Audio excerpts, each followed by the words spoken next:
umpisahan na natin kinaaliwan ng netizens ang biyahe raw ni Drew Arellano hanggang 5th child nila ni Iya Villania. Biro kasi ng netizens, nasa 5th stop daw sila ngayon para sa kanilang 5th baby. Well, nakakatuwa naman kasi, kaya congratulations! Yes. Ayan, di ba? Ang dami na nilang anak. Pang ano na yan, 5 na ang anak nila. 5 na ang anak nila, di ba? Yes. Ayan, pang-5. Alam mo doon Ay, sa bongga. kasiyahan nila, nagkaroon sila ng video sa TikTok, yung oo. tinugtog nila yung Mambo number 5. Kaya Mambo number 5 kasi yung mga anak nila, Mambo number 5, di ba? Bongga, pag excited na sila kahit na ang limang baby na. Usually, Excited pa rin. Excited pa rin kasi usually kapag kayo unang anak, Excitement nandoon. nandun lagi, di ba? Pag unang anak. Pero ito, syempre, baby nila yan. Iba pa rin yung anak, di ba? Correct. At syempre, congratulations, Yes. di ba? Dahil Congratulations. lumalaki ang kanilang Kanilang pamilya. Uy, alam nyo, masarap ang Marami. Ilan ba kayo? Marami sa pamilya. Kami 4. 3 lang.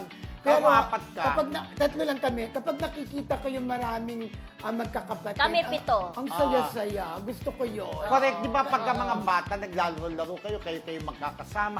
Pero nandiyan yung away-awayan, kulit-kulitan. Pero oo. Di ba? Kung bata-bata nga lang ako, siguro dinagdagan ko yung isang anak ko. Oo, Kaya totoo lang, yan. syempre, maagang naging breadwinner, so na-focus sa pagtatrabaho. Kaya ganun talaga. Pero, sobrang happy ako dahil binigyan ako ng pagkakataong ng Diyos na maging nanay. Yes, yung Diba? nga what is the essence of being a woman? Oo, Di ba yun yung yung pagiging question dati? nanay. Kung Yung mari ikaw si pagiging nanay. Smita Sen. Oo. Yes, the essence of being a woman is to bear a child. Ay, Di ba? Parang si Middle, iba, ang propel niya ang kanyang anak niya na inaanak natin ni Rodel. Oo. Si Kian na napakatalinong bata, mabait, di ba? Makaina, hindi Maka-Diyos. mabakada, maka-Diyos. Yun ang mahalaga. God-fearing, just like us, the three of us, di ba? correct. So, Oo. ganun lang yun. Para ito, syempre, excited na sila magkakaroon ulit ng baby, di ba? Number 5, di ba? At bilib ako kay Doon kay sa- Iya Villania, no? Kinakaya niya talaga kahit marami siya mga anak. Oo. Kasi di ba? Anong powers Pero niya? Oh. kung makikita natin, parang alilit pa ng mga baby nila, mga anak nila, di ba? Maganda Pero nga dapat raw niya yun talagang kayanin kasi Oo. being a mother, di ba? Maganda raw yung gano'n. Oo. Yung, Para yung hindi paglaki. nagkakalayo yung mga edad mo. Hindi Correct. para isahang alaga lang. Pero ang Ganon. maganda rin yun, parang close-closean talaga yung mga bata pagka Yes. konti lang yung agwat nila. Correct. Di ba, yung edad Oo. nila. At syempre, kapag ka rin yung mga bata, bata pa rin mga magulang, parang barkada na lang. Parang kayo ni Kiel, mas matangkad pa yata sa si Kiel ngayon, di ba? Oo, tama. Parang na lang kayong magbarkada. Pero di ba? syempre sa dami ng anak, syempre di maiwasan dyan yung may matigas ang ulo, Oo naman. sobrang kulit, Mga di ba? naughty-naughty. Doon papasok talaga si Iya kung paano niya disiplinahin ang kanyang mga mga anak. Kasi Oo. iba ang nanay di ba? Oo, Siya ang nanay hands-on yan. talaga, oo. Hands-on. Ang nanay talaga ang nakatutok ever since. Pero sa alam mga mo, bata. di ba?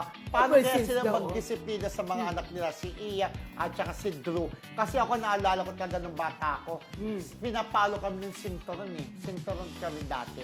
Pero yung iba, may mga magulang na meron parang asin-asin dito, di ba? Tutuhod ka. Ay, noon yun. Opo, dati. Mahirap na ngayon. Mas mahigpit na ang ano ngayon. Tsaka di ba? malakas May yun batas ngayon, di ba? na. Hindi ko naranasan yan. Alam mo, nakakaano ngayon kasi may batas na bawal talagang manakit. Ay, oo. Diba? Kahit At anak- aware na ang mga bata sa ganun. Kaya Kahit- pagka may ibang bata na pagpapaluin, ako, rereklamo kita. Meron Oo, pa oh, sagot. Di ba Oo. meron pang dati, pinapaluhod din sa Munggo. di ba? Oo. Ang jakit nung. Kasi di ba ngayon, kahit na Nun. mga anak mo, pwede kang Oo, kasuhan ng kasuhan. child abuse. Yes. No? Kahit anak mo, di ba Mahigpit ganun ang na ngayon? batas natin Correct. ngayon. Pero dapat naman disiplina, minsan may ganun.